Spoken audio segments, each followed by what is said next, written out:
జగద్గురువులు ధర్మాచరణ గురించి చెప్పేటప్పుడు ముఖ్యంగా హిందువులకి గో సంరక్షణ అనేది చాలా ముఖ్యంగా ఉంటుంది, తప్పకుండా చేయాల్సింది.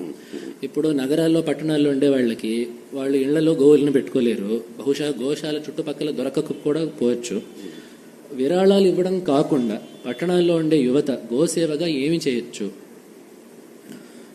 అంటే గో సంరక్షణ అనేది గోవుని మనం పెంచాలి, దానికి కావలసినటువంటి ఏర్పాటుని దానికి కావలసినటువంటి స్థలావకాశం ఏర్పాటు మన దగ్గర ఉంటే దానికి మనం ఏదైనా చెయ్యాలి.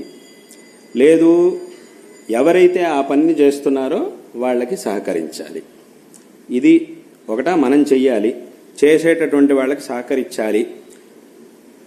మనం చేయడం అనేది ఒక విషయం, లేదా ఇంకోళ్ళు ఎవరైనా చేసేవాళ్ళు ఉంటే వాళ్ళకి సహకరించడం. ఆ సహకరించడం అనేది విరాళాలు ఇవ్వడం అనేది మాత్రమే కాదు, అది రకరకాలుగా ఉంటుంది. ఏ రకంగా వాళ్ళకి కావాల్సింది ఏది ఉంటుందో అది ఇవ్వడం. విరాళాలు ఇవ్వడం అనేది కూడా ఇంకా అది కూడా చేయొచ్చు, అది చేయగలిగినటువంటి విషయం మంచిదే. అది కాకుండా ఇంకేమైనా వాళ్ళకి కావాల్సినటువంటి సహాయం ఇంకేదే రకంగా ఉంటే ఏదైనా ఉంటే అది మనం చేయొచ్చు. అదేవిధంగా ఇంకొకళ్ళకి ఈ పనిని చేయడానికి ఒక ప్రేరణని కలిగించడం. ముందు మనం గోవు యొక్క మహాత్మ్యాన్ని తెలుసుకొని ఇంకోళ్ళకు కూడా దాని యొక్క గొప్పతనం గురించి చెప్పి వాళ్ళు కూడా ఆ పని చేసేట్టుగా ప్రేరేపణ చేయడం. ఈ విధంగా గో సంరక్షణని అందరూ కూడా చెయ్యాలి. కాబట్టి గో సంరక్షణ చెయ్యాలి అని అంటే ఈ విధంగానే చెయ్యాలి. ఎవరైతే ఆ పని, ఎందుకంటే చాలామంది ఉన్నారు, ఇప్పుడు మనం చూస్తున్నప్పుడు చాలామంది చాలా చోట్ల గో సంరక్షణని మంచి మనస్సుతో నిజమైనటువంటి శ్రద్ధతో చేసేటటువంటి వాళ్ళు చాలామంది ఉన్నారు. మనం చాలా చోట్ల చూస్తున్నాం. అంటే కొంతమంది ఏం చేస్తుంటారు అంటే గో సంరక్షణ అంటే ఏదో ఒక వ్యాపారం లాగా చేసేవాళ్ళు ఉన్నారు, అలాంటి వాళ్ళు ఉన్నారు. అంటే దానివల్ల మాకు లాభం ఉంటేనే మేము గో సంరక్షణ చేస్తాం, లేదంటే లేదు. అంటే ఈ పాలిచ్చేటటువంటి గోవులు ఉంటాయి, వాటిని మాత్రమే పెట్టుకొని కొంతమంది గోశాలలు ఉంటాయి, కొన్ని వాళ్ళ ఉద్దేశం ఏమిటి అని అంటే కేవలం గో సంరక్షణ అనేది ఒక విషయం, అదే ముఖ్యంగా ఉండదు అలా. కానీ చాలా గోశాలలు ఎలా ఉన్నాయి అని అంటే మేమే చూస్తుంటాం, నేనే చాలా చోట్లకి వెళ్తూ ఉంటాం. అక్కడ ఆ గోశాలలు ఎలా ఉంటాయి అని అంటే ఆ గోవులేమి పాలిచ్చేటటువంటి గోవులు కావు, ఎందుకంటే పాలిచ్చేటటువంటి గోవులు కొన్నే ఉంటాయి. కానీ మిగతా అన్ని గోవుల్ని కూడా అక్కడ సంరక్షణ చేస్తూ చాలా కష్టపడి వాటన్నింటినీ కూడా తీసుకొచ్చి వాటన్నింటినీ గోశాలలో పెట్టి వాటన్నింటినీ కూడా చక్కగా సంరక్షించేటటువంటి వాళ్ళు చాలా మంది ఉన్నారు. చాలా చోట్ల అలాంటి గోశాలలు ఉన్నాయి, చాలా చోట్ల ఉన్నాయి. మనకి సమయం దొరికినప్పుడల్లా అక్కడికి వెళ్ళి అథవా అక్కడికి కావలసినటువంటి వ్యవస్థని సహాయాన్ని చేయడం ద్వారా ఆ గో సంరక్షణ కార్యంలో మనం కూడా బాగా పాల్గొనవచ్చు. అదేవిధంగా ఇంకొక విషయం, ఇప్పుడు ఏదైనా పుట్టినరోజు వచ్చింది, మన పుట్టినరోజు వచ్చింది, అప్పుడు మనం ఏం చేయాలి? ఊరికే అనవసరమైనటువంటి వాటి కోసం డబ్బుల్ని ఖర్చు పెట్టకూడదు. అనవసరం వాటి వల్ల ఏం ఉపయోగం లేదు, ఆ క్షణకాలం ఏదో సంతోషంగా అనిపించవచ్చు. దానికంటే ఏదో మన పుట్టినరోజు వచ్చినప్పుడు ఏదైనా ఒక గోశాలకు వెళ్ళి అక్కడ ఏదైనా గోసేవ చేసి వస్తే, అథవా ఎవరికైనా కష్టాల్లో ఉండేటటువంటి వాళ్ళకి ఏదైనా సహాయం చేస్తే అప్పుడు దానివల్ల మనకి పుణ్యము కలుగుతుంది.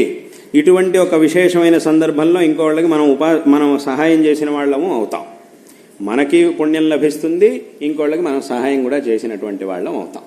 కాబట్టి ఊరికి అనవసరమైనటువంటి విషయాల కోసం ఏదో డబ్బులు ఖర్చు పెట్టడం కంటే ఇట్లా పుట్టినరోజు ఏదైనా ఒక విశేష సందర్భం వచ్చినప్పుడు ఇలాంటి సందర్భాల్లో గోవులకు కావాల్సినటువంటిది ఏదైనా ఏర్పాటు చేస్తే అది ఈ విధంగా గోవు సేవలో అందరూ కూడా పాల్గొనవచ్చు. ఇలానే పాల్గొనాలి. అంటే మనం చూసి సరైనటువంటి చోటికి వెళ్ళి ఎక్కడైతే కష్టపడి, ఎందుకంటే మనం చాలా చోట్ల చేస్తున్నాం. ఎందుకంటే కొన్ని చోట్ల అయితే ఇవాళ కాలంలో చాలా మంది వింటూ ఉంటారు, అప్పుడప్పుడు కూడా వినుంటారు చాలా మంది. ఏమిటి అంటే ఈ గో సంరక్షణ చేసేటప్పుడు కొన్నిసార్లు ఈ గో సంరక్షణ చేసేవాళ్ళు వాళ్ళ ప్రాణాలను కూడా పణంగా పెట్టాల్సి వస్తుంది. అటువంటి సందర్భాలు కూడా చాలా ఉన్నాయి. ఎందుకంటే చాలా చోట్ల రకరకాల చోట్ల మనం చూసాం, నేను కూడా చాలా చోట్ల చూసాను. ఏంటంటే కొంతమంది ఏం చేస్తుంటారు, ఈ గోవుల వల్ల మనకు ఉపయోగం లేదు అని చెప్పి ఆ గోవులను ఎక్కడొక కబేళాలకు తీసుకెళ్లిపోతూ ఉంటారు.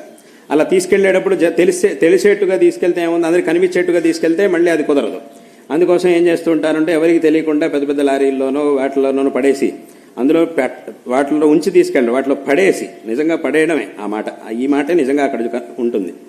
ఇంకా కూడా చాలా దారుణం, కొన్ని చోట్ల ఇంకా దారుణం దారుణమైనటువంటి పరిస్థితి ఎలా ఉంది అంటే ఇలా గోవుల్ని తీసుకెళ్లేటప్పుడు అవి కొన్నిసార్లు పారిపోతాయి, పరిగెట్టడానికి ప్రయత్నిస్తాయని చెప్పి ఏం చేస్తారంటే వాటి కాళ్ళని నరికేస్తారు.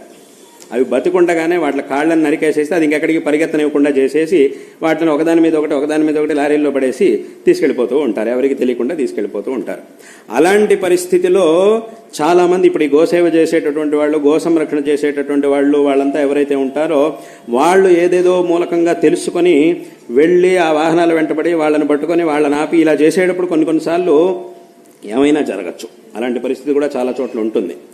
ఎందుకంటే వాళ్ళకు కూడా తెలుసు ఇట్లా మేము ఇలా లారీలో తీసుకెళ్లేటప్పుడు మధ్యలో ఎవడైనా రావచ్చు, మమ్మల్ని ఆపచ్చు, ఏదైనా చేయొచ్చు అని చెప్పి వాళ్ళు కూడా ఏం చేస్తారు అంటే వాళ్ళు కూడా దానికి తయారుగానే ఉంటారు. వీళ్ళు కూడా దానికి తయారుగానే ఉండి వెళ్ళి ఆపి కష్టపడి ఆ గోవులన్నింటినీ మళ్ళీ తీసుకొచ్చి సంరక్షణ చేస్తూ ఉంటారు. ఇలా చేసేటటువంటి వాళ్ళు చాలామంది ఉన్నారు. గో సంరక్షణ అంటే ఇంత కష్టపడి ప్రాణాలకు తెగించి నిజంగానే ఇలా చాలాసార్లు గొడవలు జరిగినప్పుడు కొంతమందికి ప్రాణాపాయం జరిగినటువంటి సందర్భాలు కూడా ఎన్నో ఉన్నాయి. కాబట్టి ఇంత కష్టపడి ఆ గో సంరక్షణ చేసేటటువంటి వాళ్ళు చాలామంది ఉన్నారు. మీకు ఉదాహరణ చెప్పాలంటే ఇప్పుడు అక్కడ మాకు శృంగేరిలో అక్కడ మన నరసింహవనంలో ఒక గోశాల ఉంది, చాలామందికి తెలుసు గోశాల ఉంది. అక్కడ ఉన్నటువంటి మా గోశాలలోనే ఇటువంటి గోవు ఒకటి ఉంది.